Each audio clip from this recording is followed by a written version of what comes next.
তো বন্ধুরা আজকের দেখাবো কিভাবে আপনারা প্রধানমন্ত্রী বিশ্বকর্মা যোজনা আবেদন করবেন। তো এটা খুব ভালো একটা প্রকল্প, নতুন প্রকল্প 2023-এ এই প্রকল্পটি হয়েছে। তো এখানে যারা আবেদন করতে পারবেন তাদের নিয়ে কিন্তু একটা ভিডিও দেওয়া হয়েছিল, কিন্তু আজকে যেটা দেখাবো সেটা কিভাবে রেজিস্ট্রেশন করবেন। তো বন্ধুরা আমি ডিসক্রিপশানে লিঙ্ক দিয়ে রাখবো, আপনারা সেখান থেকে যাবেন, জাস্ট এই ধরনের একটা ইন্টারফেস দেখতে পাবেন। তো এখানে এসে আপনারা আধার কার্ডের জায়গায় আধার কার্ড নম্বর এবং মোবাইল নম্বরটা বসিয়ে দেওয়ার পর আপনারা ক্যাপচা কোডটা এখানে সঠিকভাবে বসাবেন। তো সঠিকভাবে ক্যাপচা কোডটা দেওয়ার পর আপনারা কন্টিনিউ করে নেবেন। কন্টিনিউ যখন করে নেবেন অলরেডি আপনাদের এই ধরনের একটা ইন্টারফেস শো হবে। তো জাস্ট এখানে আপনারা মোবাইল নম্বরটা বসিয়ে দিন। একটু সার্ভার ইস্যু প্রবলেম আসবে, তো আপনারা এটা কিছু মনে করবেন না, কারণ দুবার থেকে তিনবার কিন্তু আপনাদের ট্রাই করতে হতে পারে, কারণ সার্ভার যেহেতু সেন্ট্রাল প্রকল্প সেহেতু এটা নানান ধরনের সমস্যা হতে পারে। আপনারা ট্রাই করুন, অবশ্যই আপনাদের হয়ে যাবে। তো এটা যদি করে নেন আপনারা কিন্তু ভালো বেনিফিটে একটা ভাতা পেতে পারেন।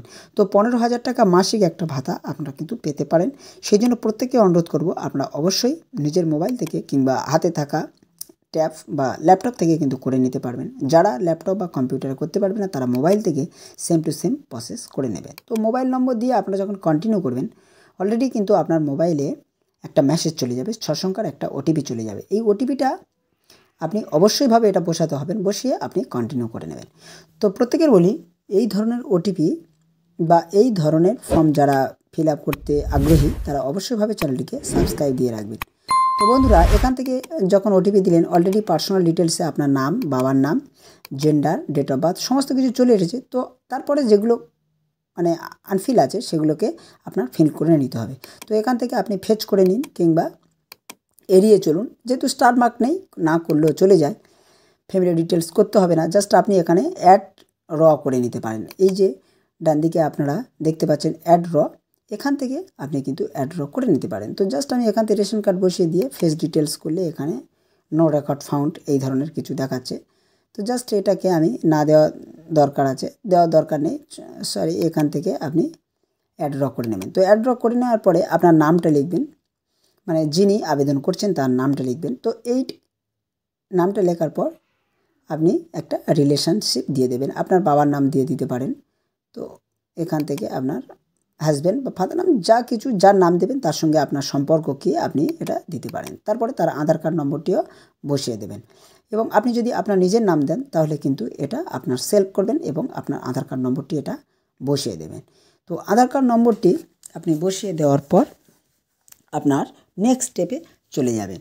তো নেক্সট স্টেপ কি, যে আধার অ্যাড্রেস, অর্থাৎ আধার কার্ডের সঙ্গে যে অ্যাড্রেসটি আছে সেই অ্যাড্রেসটি এখানে আপনি বসিয়ে দিতে পারবেন।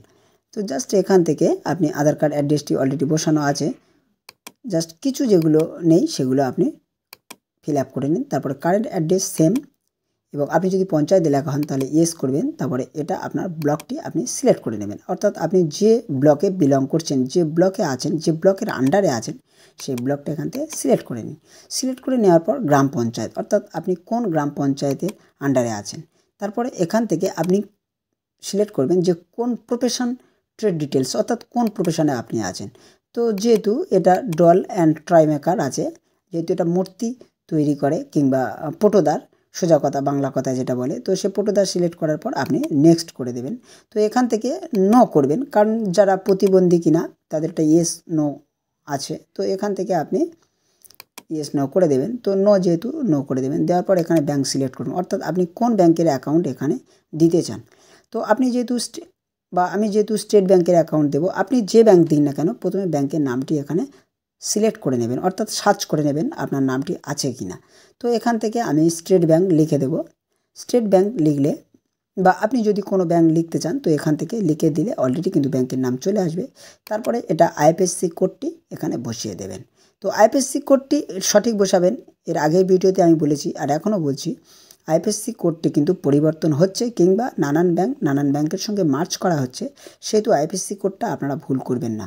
তো এখান থেকে আপনি একবার সার্চ করে নেবেন, সার্চ করে নেওয়ার সঙ্গে সঙ্গে আপনার কিন্তু ব্যাংকের নামটা এখানে চলে আসবে। তো এখানে ব্যাংকের নাম চলে আসার পর আপনারা অ্যাকাউন্ট নম্বর এবং কনফার্ম অ্যাকাউন্ট নম্বর করে দেবেন, অর্থাৎ আপনি যে ব্যাংকের বইটা দিচ্ছেন তার অ্যাকাউন্ট নম্বর যেমন আছে তেমন বসিয়ে দেবেন এবং সেই অ্যাকাউন্ট নম্বর কনফার্মে গিয়েও একবার বসিয়ে দেবেন, মানে দুবার বসাতে হবে, একবার অ্যাকাউন্ট নম্বর একবার কনফার্ম অ্যাকাউন্ট নম্বরের জায়গায় বসিয়ে দেবেন।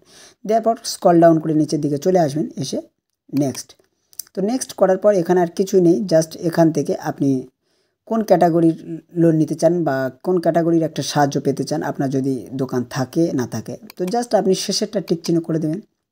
দেওয়ার পর এটাও এগ্রিটা করে দেবেন, দেওয়ার পর সাবমিট করে দেবেন। তো এখানে ফর্মটি পুরো সম্পূর্ণ সাবমিট হয়ে গেল। তো সাবমিট হয়ে যাওয়ার পরে আপনারা একটা নতুন ফর্মে বা নতুন একটা পেজে ঢুকবেন, যেখানে আপনার অ্যাপ্লিকেশান নম্বর সাবমিট এবং আপনার মোবাইলে কিন্তু একটা মেসেজ চলে যাবে। তো খুব ইজি প্রসেসে আপনি যদি এটা অ্যাপ্লিকেশানটি নম্বরটি আপনি যদি প্রিন্ট আউট করে নেন নিতে পারেন, না হলে আপনি এখান থেকে ডান করে দিলেই কিন্তু আপনার একটা কপি দেখাবে, বা আপনি যদি নেন তো নিতে পারেন। তো জাস্ট আমি এই অ্যাপ্লিকেশান নম্বরটি হাতে লিখে নেব। তো হাতে লিখে নিয়ে আমি রেখে দেবো, কারণ যখন এটা প্রয়োজন হবে তখন কিন্তু আপনি অ্যাপ্লিকেশান নম্বর ধরে স্ট্যাটাসটি চেক করতে পারবেন। আর আপনি যদি কোনো তথ্য নিজের কাছে না রাখেন, তাহলে কিন্তু পরবর্তী সময় যখন চেক করার প্রয়োজন মনে হবে তখন কিন্তু আপনি চেক করতে পারবেন না। সেই জন্য প্রত্যেকে বলি, আপনারা অ্যাপ্লিকেশান নম্বরটি এক কপি প্রিন্ট আউট কিংবা হাতে লিখে রেখে দিতে পারেন। তারপরে আপনারা এটা সাবমিট বা ডান করে দিন। দেওয়ার পরে এই ফর্মটি কিন্তু আপনাদের প্রিন্ট করে নেবেন। এটা প্রথমে একদম পুরো একটা প্রিন্ট করে নিন। তো প্রিন্ট করে নেওয়ার পর এরপর একটা 5 পাতার একটা ফর্ম আপনার কিন্তু প্রিন্ট করতে হবে। তো প্রত্যেকের বলি, এই যে প্রকল্পগুলো অনলাইনে আবেদন করছেন, প্রত্যেকের এই প্রকল্পের সমস্ত হার্ড কপিগুলো কিন্তু আপনারা জমা করতে হবে আপনাদের ব্লকে কিংবা বিডিও অফিসে। সেই জন্য প্রত্যেকের বলবো যে এই ভিডিও দেখার পরে জাস্ট শুধু আবেদন করলেন আর ছেড়ে দিলেন, এটা নয়। আপনারা সমস্ত ডকুমেন্টস নিয়ে কিন্তু নিয়ারেস্ট ব্লক বা বিডিও অফিসে কিন্তু যোগাযোগ করতে পারেন।